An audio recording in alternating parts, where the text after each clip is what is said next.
बच्चों, कैसे हैं आप सब। आशा करती हूँ आप सब अच्छे होंगे, स्वस्थ होंगे। स्वागत है आपका इस कक्षा में। आइए आज हम पढ़ते हैं हिंदी का अध्याय 21, अकबर का सच्चा न्याय। अकबर बादशाह का न्याय करने का तरीका अत्यंत विचित्र था। उन्होंने अपने महल की दीवार पर एक जंजीर लटका रखी थी जिससे एक घंटा बंधा हुआ था। जब भी कोई व्यक्ति किसी मुसीबत में होता अथवा किसी निर्दोष व्यक्ति पर कोई अत्याचार या जुल्म हुआ होता तो वो न्याय मांगने के लिए उस जंजीर को खींचता था। घंटे की आवाज राज दरबार तक पहुंचने पर बादशाह अकबर उसे दरबार में बुलाते और न्याय करते थे।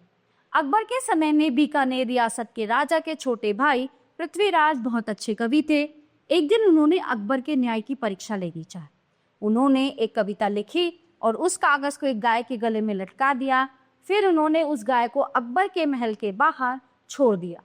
गाय के गले में लटकी इस कविता का भाव था, मैं दिन रात तिनके चरती हूँ, मैं बड़ी दीन वाणी में रंभाती हूँ, लोगों को दूध दही आदि देती हूँ, मेरे बैल जमीन की जुताई कर फसल उगाते हैं, चाहे कोई मुसलमान हो अथवा हिंदू, मैं सबको एक जैसा दूध घी देती हूँ।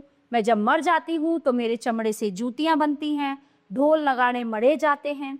मैं बादशाह अकबर से विनती करती हूँ कि भला अपने जीवन में मैं किसी का क्या बिगाड़ती हूँ जो मेरी हत्या की जाती है या मेरा गला काट दिया जाता है।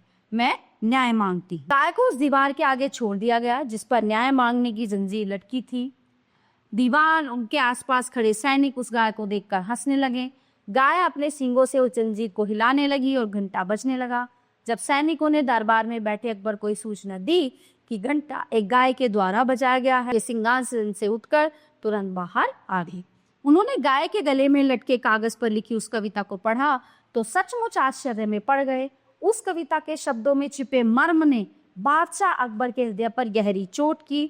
उन्होंने अपने सैनिकों को आदेश देते हुए कहा, अविलंब घोषणा करें कि गौ हत्या करना बंद कर दिया जाए। जो हमारे इस देश का आदेश का पालन नहीं करेगा उसे दंड का भागी बनना पड़ेगा। बादशाह अकबर के इस न्याय पर कवि महोदय बढ़े। प्यारे बच्चों, ये पाठ यहीं पे समाप्त होता है। आशा करती हूँ आपको अच्छे से समझ आया होगा।